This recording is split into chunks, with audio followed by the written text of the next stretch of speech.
So let's just face it, sometimes it can get real expensive trying to buy beats online. Well, this video is for the artists. I'm going to show you how to do it yourself in Persona Studio One just by using some internet drum sounds you find, as well as some samples that you can readily find within Persona Studio itself. So let's dive right into it. So we got this sample already loaded. This comes from Persona Studio One.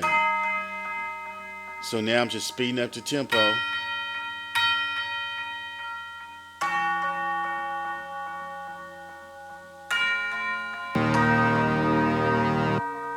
I really like that loop. We already got that loop on and popping. And now they got this brass sound. This brass sound is straight fire. And really, I mean, that's all it takes, because you don't really want to overdo it every time you do a beat, especially if you're an artist. You know what I'm saying?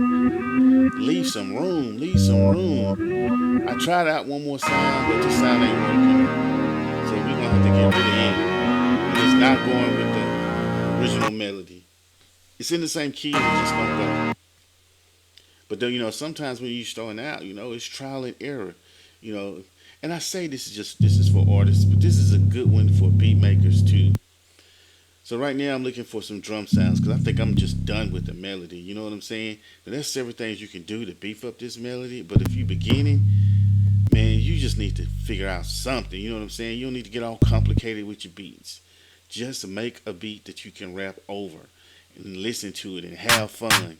Because initially, you're going to be doing this to have fun. So we got a clap going. We got the 808 going that I want to use. Now we got to find a hi-hat. Ah-hee. Love me some hi-hat. Ah-hee.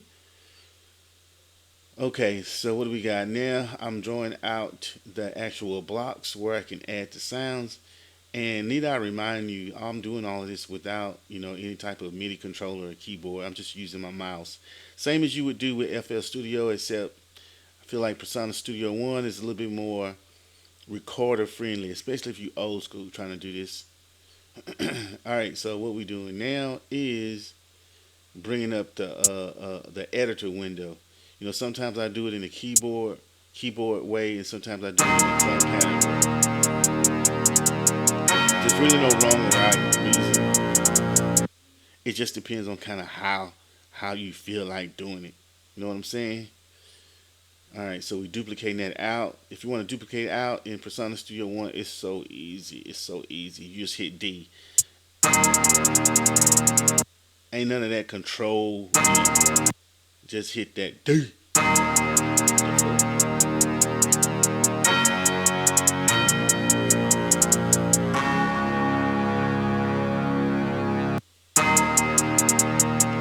And right now I'm still trying to work with this hi-hat because I kind of want to add like some 30 seconds up in there.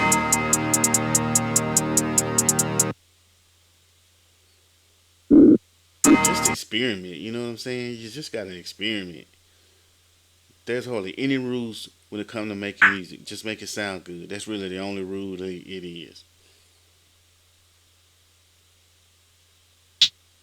I don't like that. It's kind of low, but let's see. I really don't like that because it's too much of a differentiating the hi-hat. Kind of feeling that.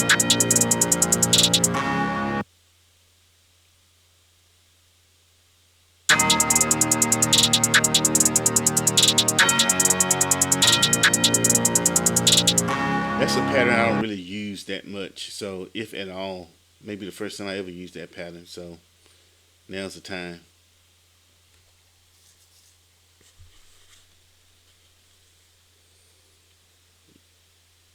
Where is, I don't know what I'm looking for right here. My mind is going blank. Now, when it comes to the clap, keep the clap simple. It's just there. When you get too complicated, it's going to be distracting because the clap sound is so kind of almost like a lead instrument in itself. So that's a real simple. I'm just trying to find the right pitch that's going to have the right tone and depth. think we're gonna keep it right there.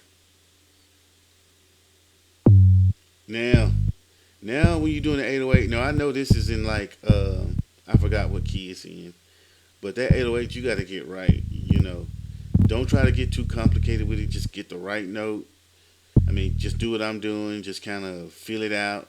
Remember what key the melody is in, and go to that key. That's what I'm trying to input it now. That'll make the process a little easier. So if I want to go up and down on the 808s to kind of almost make a bass line with the 808, I'll be able to do that if I got it in key. But I think this 808, I just kind of want to keep it straightforward, especially for the type of discussion that we doing.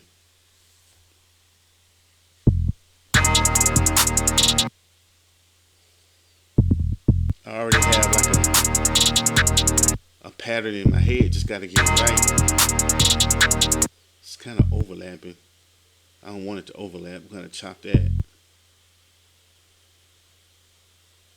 When your notes be overlapping like I just did it, I mean, you want to clean that up because it kind of makes the low end sound real dirty. You can use the knife function, or I mean, that sounds a little better, I guess. But we got to fix it to make it better. You see that overlap? That's got to go.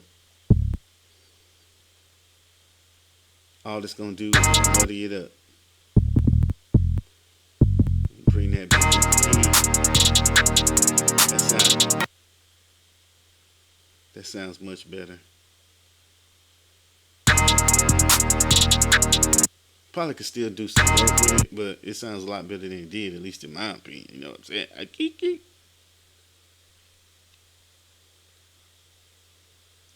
Now what we're doing, because I'm kind of redlining everything, so I want to bring everything down and kind of get like a rough mix. For my instruments, I don't go over like -12 dB.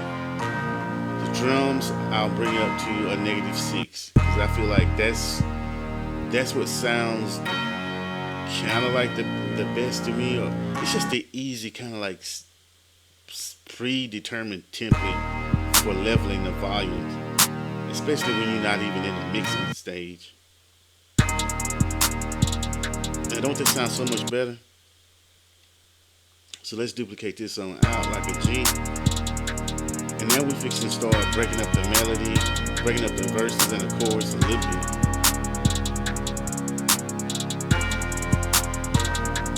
Sometimes when you're doing a beat, it's almost best just to do a loop, because you don't know where the lyrics going to be dropping, or where a good drop needs to be, or what the chorus is going to sound like. Sometimes I'll do that at the very end. When it's time to mix, I start dropping stuff out. Maybe a little bit bleed over, but if you can get rid of a lot of that.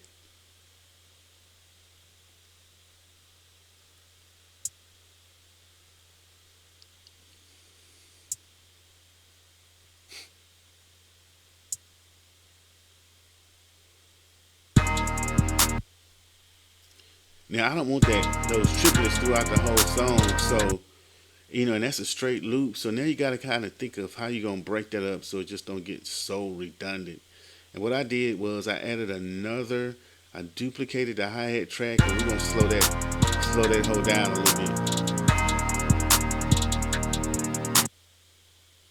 That ain't slowed nothing down, but you gotta delete that.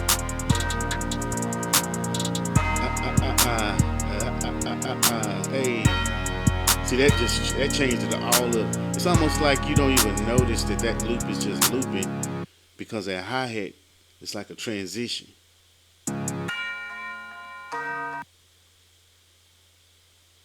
Now I noticed that on the loop is only like 3 bars. It's supposed to be 4. I don't really know what happened there, if I cut something off or something or whatever, but we're gonna stretch that on out to make sure I have a good 4-bar loop.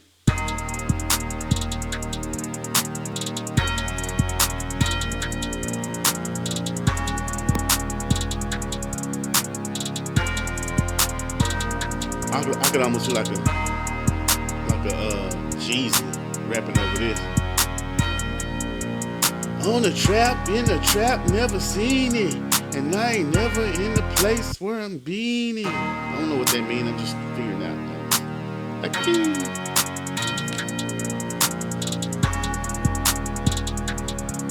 da da da da da da da da da da. Hey, transition. This is where I bring in the verse right here. Yeah, yeah, yeah. Now we just gonna make a little stuff different. You know, you can kind of see the pattern coming into play. I'm tired of pocket full of money. I'm a proud of. I get it, I got it, I'm good. I get it, I got it, I'm good. Yo, I think that hook would have been kind of good for that. Now I'm just cutting, figuring, and thinking to figure out where I want to make my dropouts. To me, this is kind of like the fun part too, because this is when it comes from just a loop to like some song structure.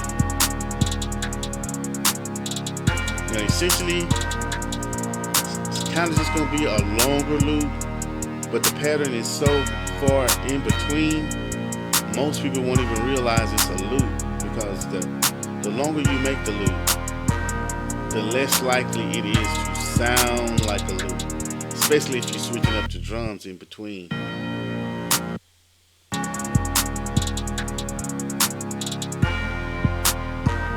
We getting somewhere now.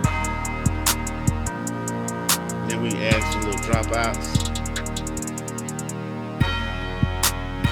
I mean, really, you kind of want to add these dropouts like after you done lay the verses, so you can kind of understand where we're going with it. Because you may need to do some exclamations or points or something. I don't know what I'm saying. It's getting late.